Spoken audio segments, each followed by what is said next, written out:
bring order back to men's lives.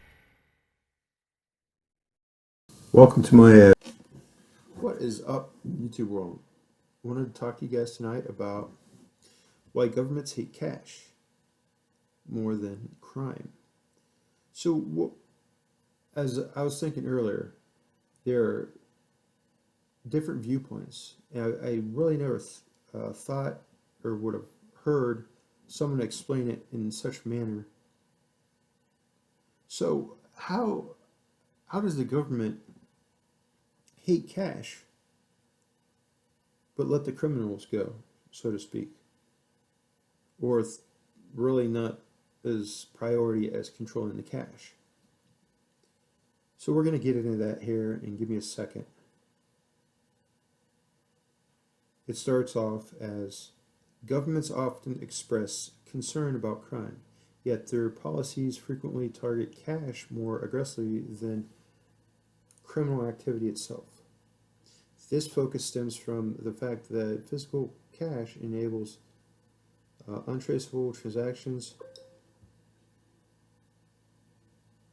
which limit the government's ability to monitor financial behavior, responsibility. Give me a second.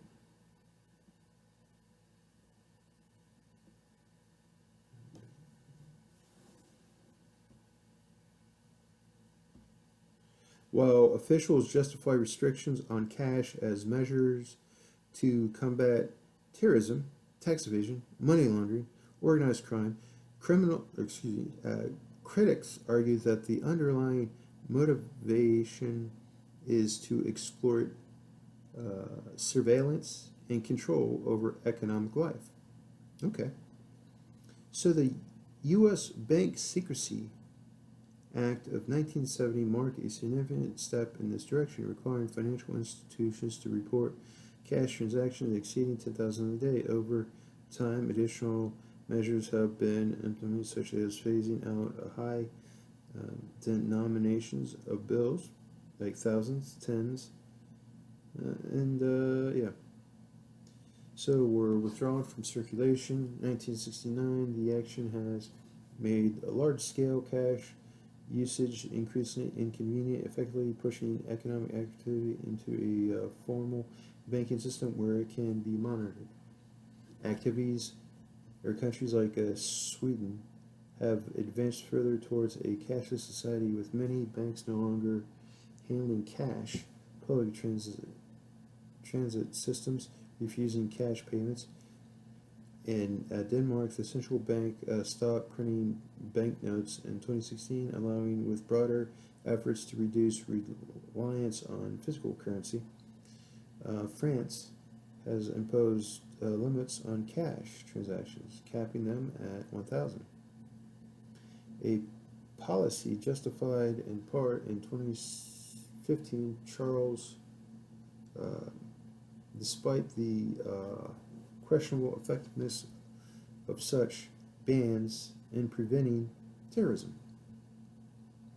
Some economists and policymakers, or lawmakers, policymakers, as Harvard's Peter Sands, for eliminating high denomination notes to increase the logistic difficulty of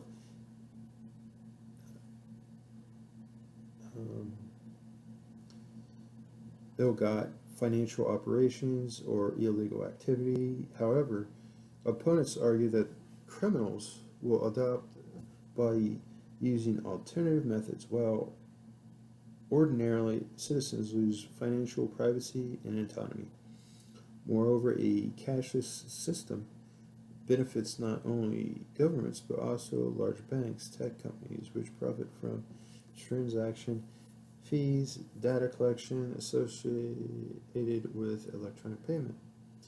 Critics warn that the push for a cashless society represents a power grab, enabling greater state intrusion into personal financial under the guise of public safety. As one analyst notes, while cash may facilitate some illegal activities, it also supports economic freedom and privacy.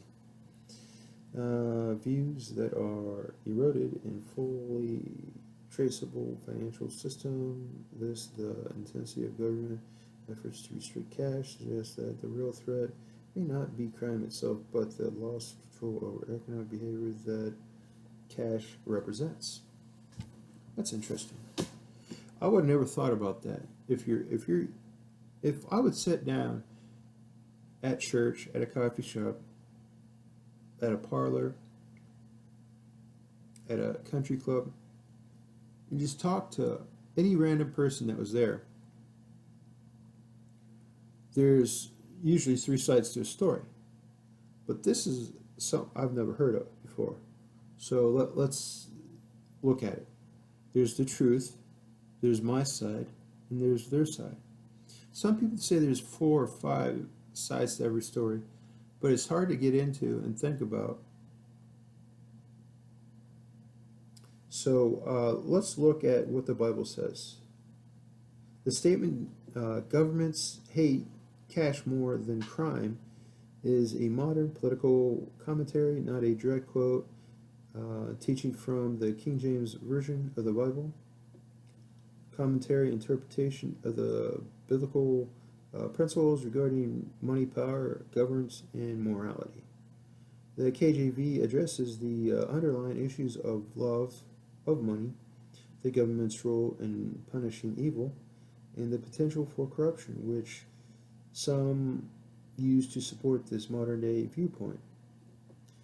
Biblical principles on cash, crime, and government. The KJV Bible does not specifically mention cash in modern sense, but is frequently discussed money, wealth, riches. It outlines the principles of government, provides warnings about the pursuit of material possessions, the potential for corruption. So here's our concern, right? Then we're going to do Bible verse and explanation. Love of money. Where do we find that? We find it in 1 Timothy verse 6. Chapter 6, verse 10. For the love of money is the root of all evil, which while some covet after, they have erred from the faith and pierced themselves through with many griefs. Explanation. Money itself is a tool, but the love of it leads to evil, potentially corruption. Individuals and systems, including governments. Here's the concern. Government's role. Where do we find that in the Bible? Romans chapter 13, verse 4. For he, the ruler, is the minister of God to thee for good. But if you do not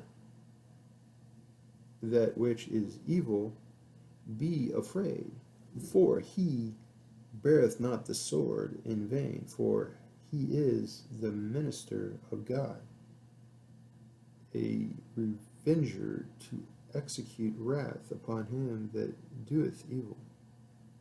Explanation. Establish government to maintain peace and punish evildoers and protect citizenry when it fails this purpose. It is contrary to divine design. And here's our next one. The concern is corruption and bribery. Where do you find that in the Bible? Ecclesiastes chapter 5, verse 8. If you seeth the opposition of the poor and violating of judgment and just in the province, marvel not at the matter, for one high above another regardeth, and there be higher than they. Explanation. The Bible acknowledges government corruption. and the perversion of justice when financial incentives, bribes, in the case of Proverbs chapter 17, verse 23, are involved. Here's our concern: obedience and taxes. Where do we find that in the King James Version of the Bible? We find it in Matthew chapter 22, verse 21. Redeemer, therefore, unto Caesar. Redeem, therefore, unto Caesar the things which are Caesar's, and unto God the things that are God's. Explanation: believers are instructed to obey government authority and pay taxes as a recognition that governing authority is ultimately instituted by God. The modern interpretation: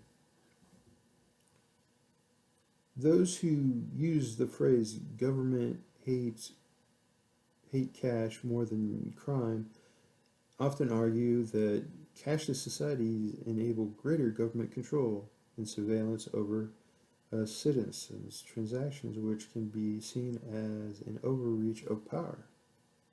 For this perspective, physical cash provides autonomy and a degree of financial freedom that digital transactions lack. The argument is that while governments cite fighting crime, tax evasion as reasons to reduce cash use, the true motivation is the desire for ultimate economic social control, which is a form of power condemned in verses about money and corruption. While the KJV, not explicitly addressing the cashless society, provides a framework, the Bible principles that some use to criticize government overreach and the dangers inherent in the love of power and money. So if you like this content, like and subscribe. As always, stay tuned for more. Check out our YouTube channel. It's called Mademanministries YouTube channel.